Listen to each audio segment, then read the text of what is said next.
So we all know by this point that, well, Reform still have no policies, bar the fact that, they're going to bring in this Doge unit and they're going to make these very dramatic, sweeping cuts, or sorry, efficiency savings.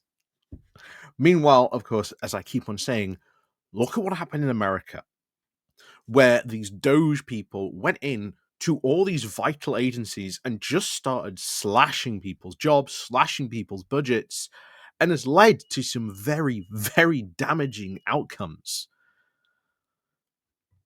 How do we think this is going to go when they start slashing budgets or slashing jobs? Because they're still waiting in some of these places for Doge to actually get there. And of course, are also still waiting to this revelation of what all these magical policies that they're going to bring in soon. Because remember, Reform aren't doing anything. And because they aren't doing anything doesn't mean that's a good thing. It means it's a bad thing. It means that most councils are now paralyzed. In fact, you are getting some cases where some Reform people just aren't turning up to meetings at all. I highly suspect they've been told not to be honest. But then, can you blame them? They've got nothing to talk about. But as we said, the first sort of public meetings are starting to happen. We saw, of course, in Nottinghamshire, where they've now been told, oh, if you want to ask us a question, yeah, you have to do it behind closed doors, because we're not going to publicly answer questions unless it comes from one of our councillors.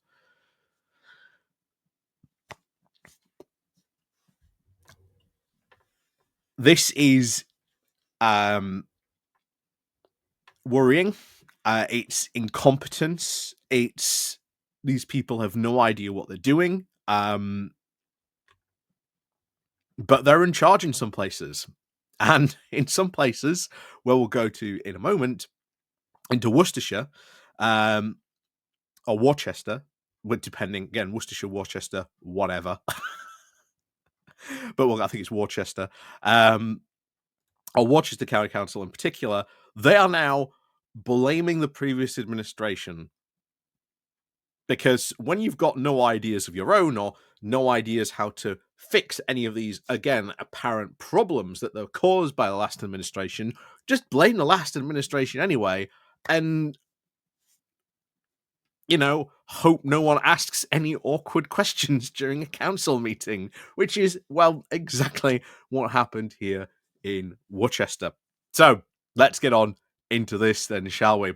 So before we do get onto this, please do remember to click on the like, share, and subscribe button.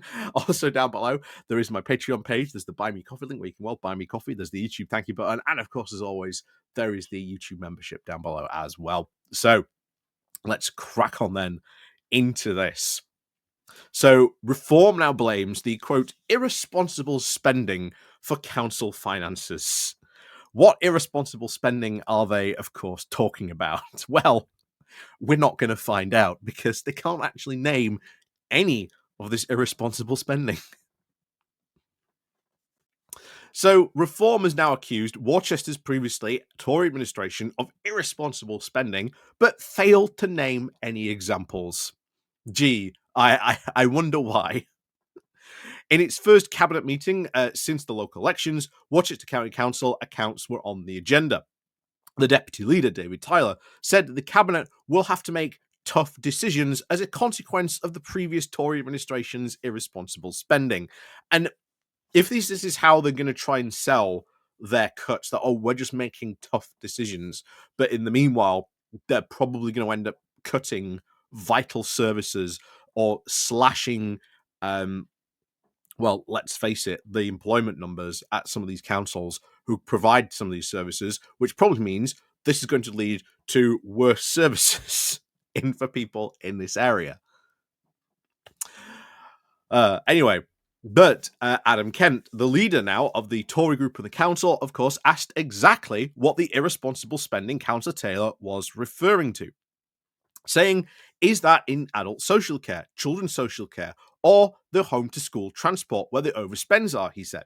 It is fundamentally down to a lack of government action in providing the funding that we need to meet the legislation. That is in place in these specific areas. To be accused of irresponsible spending is like that to be detailed. I'd like that to be as detailed as possible. If you are going to make such a statement, can you actually please list the spending you are regarding as irresponsible? The leader, then Joe Monk, did not answer the question. Really, you're going to make a claim, and this is hilarious. The deputy leader makes a claim that this council is in such a bad state because of all the quote irresponsible spending. So, quite rightly, the last, the current leader of the opposition of that group of the last administration stands up. Okay, do you know why that is? Is it in these areas? Adult social care, children's social care, or the home to school transport, which were probably their biggest council spends because they are, legally mandated to spend that money. Those areas, of course, as we talked about, hugely putting pressure on a lot of councils up and down the country. It is not surprising to see that those areas are overspending because there is a lot of demand for these services. And then he goes and say, well, okay, make it as, if you're going to say this and going to accuse us of irresponsible spending, make it as detailed as possible, because he knows full well that list cannot be made. And of course, they can't answer the question. To which she responded, saying that she would need to speak with a cabinet member for finance, who was not at the meeting, and the council's chief financial officer. Gee, what another typical pattern that is happening, that there are certain reform councillors basically just not turning up to do their jobs. Kind of weird that the cabinet member for finance was not there at a meeting where the accounts were on the agenda to be discussed. You would think that the cabinet member for finance would probably be there. Where were they? So,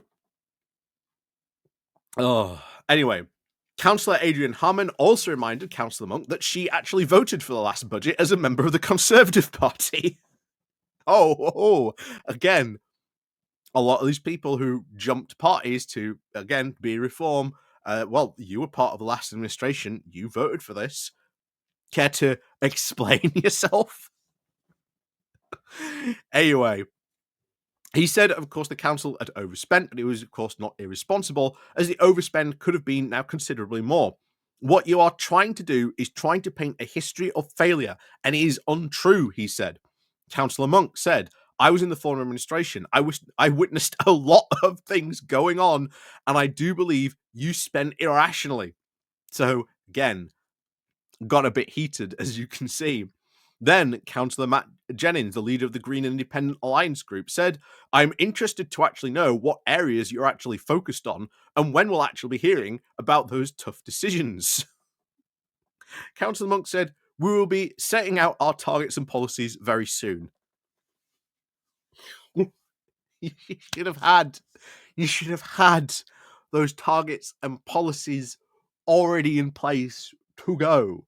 That is what you run on normally to get elected. But of course, they've had nothing and they've still got nothing. Like, this is pathetic. This is so pathetic on so many levels. And it's just staggering that still, again, I am getting a few pro-reform people in the comments, and that's fine. But as I've said, if any of these people actually, want to come on and defend all this incompetence, by all means, be my guest. But I know why I haven't had any take-ups on it, because they know they can't defend it either. They somehow think that this is good. It's not. It's worrying on so many levels. This is incompetent. It is going to be leading to a lot of bad outcomes for a lot of services in these people and these areas. And some of it, hey, some of these areas, these people voted for reform based on the fact that they ran, that we are going to be better, we are going to be better than all these other parties, and we're going to, quote, sort this mess out. Really? Where's your plan to sort this mess out then? It's nowhere.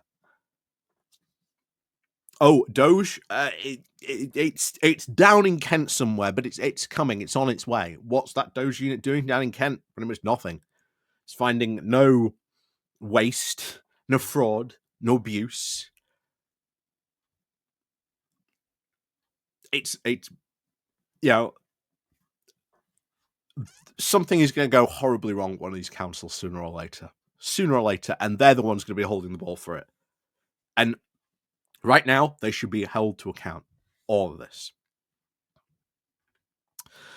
So, after the meeting, of course, Councillor Kent then asked, what is the point of councillors coming to a cabinet if their questions are going now to continue be going unanswered? He told the local democracy reporting service, it is very clear to me that reform need to get up to speed and quickly. The residents deserve better. This, once again, is a pattern emerging, that they have no clue what they're doing because they have no interest in it. You'd think, again, if they were really interested in being councillors, they would at least learn what to do. Maybe they would learn what the Constitution, maybe learn what their role is. But again, they're not. And it's very clear they're not. And it's very clear they aren't interested in learning their roles either, probably because, as we've said before, they're waiting for that unit down in London to tell them what to do.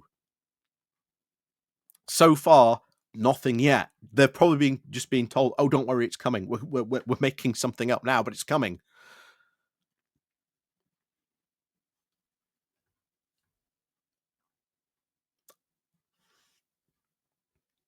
And this is going to lead to a lot of bad outcomes. A lot of bad outcomes. So, as always, yeah, just, another reform council, just, having zero idea, zero clue what the hell they're doing. It is very, very clear the pattern that is emerging here. And it is now only a matter of time, I think, before you get something bad happen on one of these councils. And it's going to be reform holding the bag.